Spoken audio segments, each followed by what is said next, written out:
Bem, nós estamos de volta com o argumento e agora vamos conversar sobre a usina hidrelétrica de Belo Monte.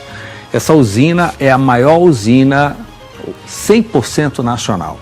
Está aqui conosco Eduardo Camilo, que é superintendente de Relações Institucionais da Norte Energia, que é a empresa gestora justamente desta usina, Belo Monte, que fica no rio Xingu, nas proximidades de Altamira. Camilo, é um prazer tê-lo aqui. Prazer Obrigado todo meu. por ter vindo. Boa noite. A gente poder conversar um pouco. A gente ouve aqui de Belém falar de Belo Monte, fica no Pará, isso nos orgulha, coisa e tal, mas é um pouco distante da capital. Verdade. Não é? Então, nós também, em nível de informação, ficamos um pouco distante. E isso cria uma curiosidade muito grande, né? Dizer que, olha, a maior hidrelétrica 100% nacional, porque lá Itaipu é binacional, ultrapassou o Tucuruí, não é? Sem dúvida. No frigir dos ovos, o que é que nós paraenses ganhamos, além da fama de sediar uma hidrelétrica desse porte? Boa noite a todos. A hidrelétrica Belo Monte, que é gestionada pela Norte Energia, hoje em dia é o maior investimento no setor elétrico feito no país, né?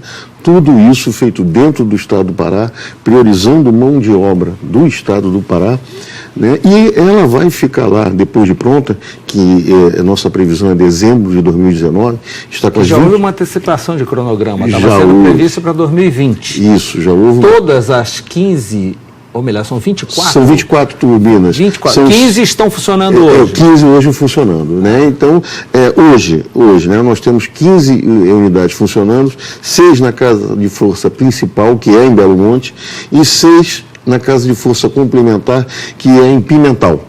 Né? Então, hoje nós já temos 15, elas produzem algo em torno aí de 5.733 megawatts, quando tem água, né? Porque a usina Belo Monte ela é a fio d'água, ela não tem reservatório. É um reservatório pequeno, o reservatório é pequeno, imbróglio com ambientalistas e tudo mais. Justamente para não alagar terras indígenas. Isso trouxe algum tipo de prejuízo no frigido? No final das coisas? No final das contas, né, o prejuízo que se causou é o seguinte, que o projeto original, lá de 75, né, e que veio se aperfeiçoando, ele alagava uma quantidade bem grande de terras indígenas, né? Mas ele seria o maior projeto, né, do mundo. Ele teria 18 mil megawatts. Então, se você olhar pela parte técnica, né, ele teve um prejuízo de cerca de 7 mil megawatts. Caiu para 11 mil. Caiu para 11.233. Então, cerca de, vamos botar aí, 7 mil megawatts, né? Mas, em compensação, você Pode ser realizado. Pode ser realizado e você teve um prejuízo muito menor na parte ambiental. Né? O projeto foi extremamente discutido, você não teve uma terra indígena alagada. Nós todos acompanhamos pela mídia o embarga a obra, desembarga a obra, isso houve algum atraso, né? Deve ter atrapalhado, deve ter aumentado os custos e assim por diante. Bem, eu vou aproveitar a sua estada para que você nos explique o seguinte. A gente ouvia falar muito de consórcio Norte Energia. Várias empresas do setor se uniram para bancar e construir a usina. A usina está pronta, já está gerando, mas ainda continua a obra, quer dizer, o consórcio continua construindo. E hoje tem uma empresa para gerir a usina. Como é que funciona isso? Vamos lá. A Norte Energia S.A. foi a empresa que venceu o leilão, né, para construir e operar a usina Belo Monte por 35 anos. Então, a Norte Energia é uma sociedade de propósito específico, né, que vai construir e depois operar durante o restante do tempo a usina Belo Monte. A maioria do capital da Norte Energia é privado? A maioria do capital da Norte Energia é privado. Cerca de 51%. 51%. De empresas do setor? Ou não, investidores também. Investidores. Né? Então, você tem, por exemplo, né, a Eletrobras, aí sim, empresa pública, você tem investidores como Petros, Funcef, né, fundos de pensão. São caixas, são fundos de pensão. Né? E o restante na mão de empresas do setor. Né? Então, de construção e assim por diante. Isso.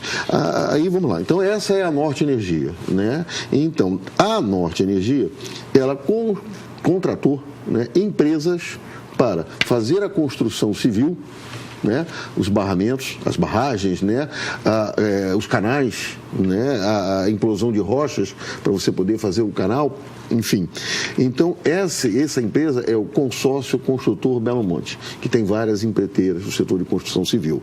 E tem o Consórcio Montador de Belo Monte, né, que é o consórcio que faz a parte da montagem eletromecânica. De onde vêm essas usinas, essas turbinas? Tudo nacional. Tudo nacional? Tudo nacional. As empresas são estrangeiras, mas com sede no Brasil. São empresas como GE, Voith, Andritz, entendeu? E as usinas não são, as unidades, né, não são de apenas uma empresa, porque essas empresas não teriam capacidade para entregar. Então você tem X número de GE, X número de ADIS. Então, ano que vem, no final do ano que vem, com as 24 turbinas, isso, chegará ao limite, ao previsto, 11.000. Ao previsto, 11.233.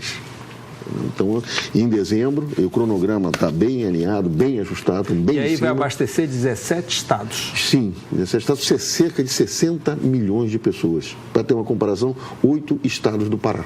Outra explicação que nós gostaríamos de ter também. Aí, no caso, a Norte Energia gera a energia hidrelétrica através da água do rio Xingu. Justo. E entrega para uma outra empresa que vai distribuir esta energia para os 17 estados. Quando a gente tem um grande apagão, que a gente acusa logo, olha, Belo Monte, ou é Tucuruí e assim por diante, nós temos que acusar alguém, né? Faltou energia.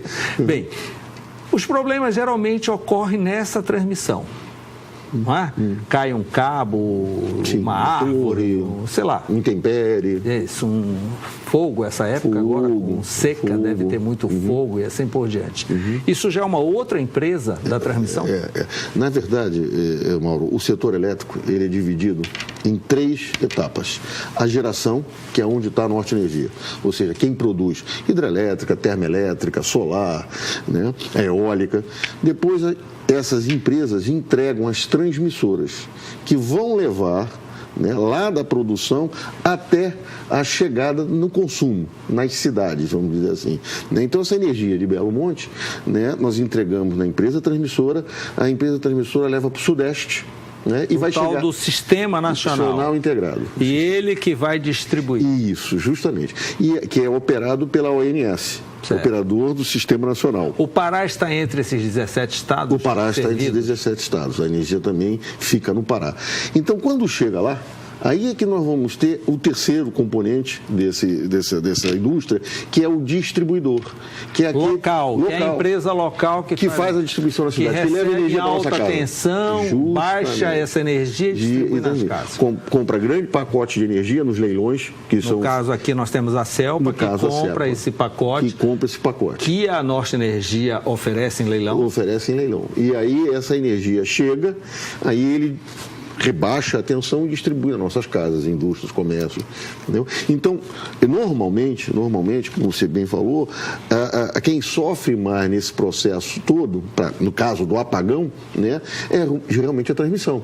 Né? Porque a transmissão são quilômetros, por exemplo. Nós temos 2 linhões lá de Belo Monte com 2.500, 2.700 quilômetros de linha. Né? Um já está pronto, o outro vai ficar pronto também próximo lá de dezembro, né, de 2019. E isso está no campo, né, na mata, ele vai levando aquela linha. Então sofre intempéries climáticos, sofre do fogo, vandalismo. Então, normalmente acontece alguma coisa por ali. Mas acaba se acusando, vamos dizer assim, quem tem o maior. Mas nesse apagão de 21 de março, depois da investigação toda do ONS, chegou à conclusão que foi lá na transmissão e a própria Norte Energia, ela foi prejudicada porque 5 turbinas nossas que estavam em operação naquele momento foram desligadas. Você falou agora que o reservatório é pequeno, ela trabalha em linha d'água, nesse período que tem menos chuva, a tendência é que vai gerar menos energia. Essa é a característica de uma usina a fio d'água.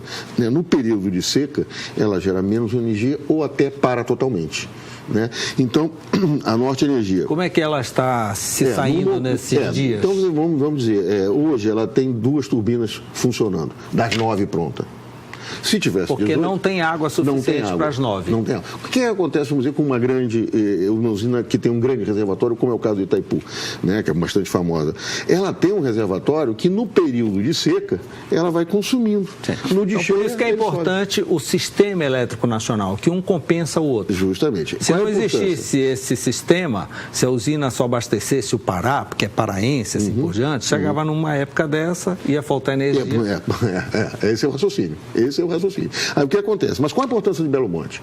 Quando estiver na cheia, né, ela vai estar produzindo, ao seu final, 11.233 megawatts, com bastante água, né, e nesse momento, o operador nacional do sistema, ele vai desligar para fazer reservatório, para aumentar aquele lugar aonde está chovendo. Camilo, eu vou uma pergunta aqui de universitário. Não tem uma forma de guardar essa energia da época boa, fazer um reservatório de energia?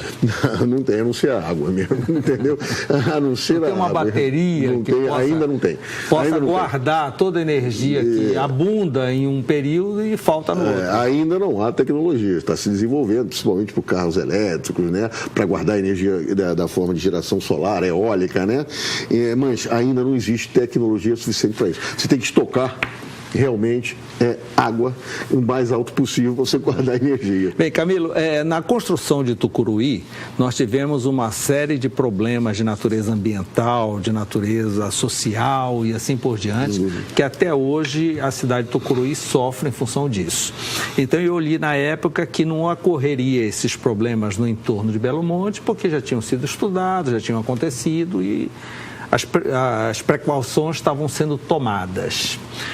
Aí a gente, de repente, vê uma pesquisa nacional, Altamira, o município de maior índice de criminalidade no Brasil e novamente atribuída a Belo Monte. Como é grande o monte, vamos jogar tudo nele. Né?